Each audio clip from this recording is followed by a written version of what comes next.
Hello students, I hope आप सब लोग अच्छे होंगे। तो आज का हमारा पहला क्वेश्चन है इंटीजर्स चैप्टर का। तो हम इसे रीड करते हैं और समझने की कोशिश करते हैं कि इस क्वेश्चन में क्या दिया गया है। Subtract the sum of -40 and 50 from 20। अगर हम इस क्वेश्चन को ध्यान से नोटिस करेंगे तो हमें एक लाइन देखने को मिलेगी। अगर मैं इस क्वेश्चन को यहाँ से रीड करूँ, द सम ऑफ -40 एंड 50, तो पहले मैं इस लाइन को ही सॉल्व कर लेता हूँ।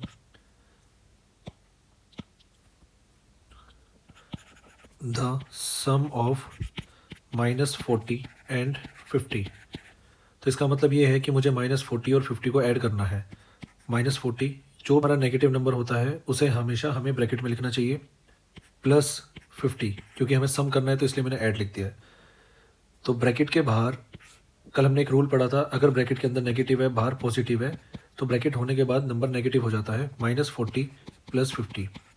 तो रूल हमारा क्या कहता है, different sign equals to subtract, यानी कि अगर अपोजिट साइन होता है तो हम उसे सब्ट्रैक्ट करते हैं। तो सब्ट्रैक्ट करने के बाद हमारा आंसर जो आया 12 आया। रूल 2 कहता है यूज ग्रेटर नंबर साइन। तो 40 और 50 में से जो बड़ा नंबर है वो 50 है, और 50 के पास पॉजिटिव साइन है तो इसलिए आपका आंसर आ जाएगा +10। यहाँ तक क्वेश्चन सॉल्व हो गया है। अब इसके आगे देखिए, अब मैंने क्वेश्चन की पहली लाइन को सॉल्व कर लिया है, यानी कि इस लाइन की जगह पर अब मैं क्या लिख सकता हूँ, इसके आंसर को लिख सकता हूँ। वो जो आंसर आया है वो है आपका +10। तो अगर अब आप क्वेश्चन को रीड करेंगे तो अब आपका क्वेश्चन बनेगा सब्ट्रैक्ट 10 फ्रॉम 20। अब आपका क्वेश्चन बनेगा सब्ट्रैक्ट 10 फ्रॉम 20। ये मैंने आपको पहले भी बताया है कि जो फ्रॉम के बाद जो नंबर लिखा होता है उसे हमें पहले लिखना होता है, और जो फ्रॉम से पहले नंबर लिखा होता है उसे हम लास्ट में लिखते हैं। तो हम इसे सॉल्व करेंगे 20 और 10, और बीच में सब्ट्रैक्ट वर्ड की वजह से हमें यहाँ पर माइनस साइन का यूज़ करना होगा। 20 - 10 हमारा आंसर आ जाएगा 10। पॉजिटिव का 10 क्यों आएगा, क्योंकि जो हमारा 20 है वो बड़ा नंबर है 10 के कंपेरिजन में। अब हम दूसरा क्वेश्चन देखते हैं। The sum of 2 integers is -20, if one of the integer is 10 find the other number. तो हम एक एक करके इस क्वेश्चन की लाइन को समझने की कोशिश करते हैं। पहले फुल स्टॉप तक लाइन दी गई है, उसे हम रीड करते हैं और समझने की कोशिश करते हैं यहाँ तक।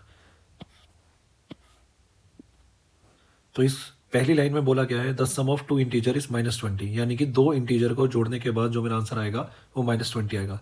तो मैं लेट कर लेता हूँ, let A and B are 2 integers.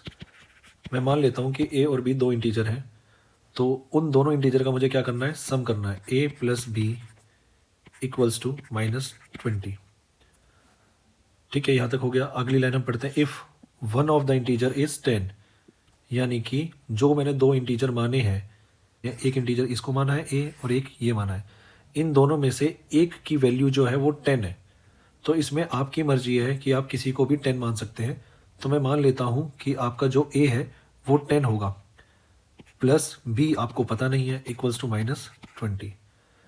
अब आप ध्यान से देखिए, यहाँ पर जो आपका +10 है ये यहाँ से राइट हैंड साइड पर मूव करेगा, तो ये जो +10 है ये आपका ऐड हो रहा है, प्लस हो रहा है, तो दूसरी साइड जाकर ये क्या होगा, माइनस होगा। तो b इक्वल्स टू -20, सिर्फ यहाँ पर b बच जाएगा लेफ्ट हैंड साइड में, -20 पहले से ही राइट हैंड साइड में लिखा हुआ है, और प्लस का 10 उधर जाकर माइनस का बन जाएगा। सो b इक्वल्स टू -30। हमारा आंसर -30 क्यों आया है वो हम देख लेते हैं। उसके कारण कुछ रूल्स हैं जिसके कारण हमारा जो आंसर है वो -30 आया है। वो रूल्स क्या हैं वो देख लेते हैं। रूल ये है, रूल फर्स्ट हमारा ये है कि सेम साइन अगर होते हैं तो हम ऐड करते हैं। तो मैंने ऐड किया 20 और 10 को, तो मेरा आंसर 30 आया। रूल सेकंड है, ऐड करने के बाद हमें ये देखना है use greater number sign, greater number sign. तो -20 और 10 में से जो बड़ा नंबर है वो 20 है, और 20 के पास माइनस का साइन है, तो इसलिए हमारा आंसर हो जाएगा -30।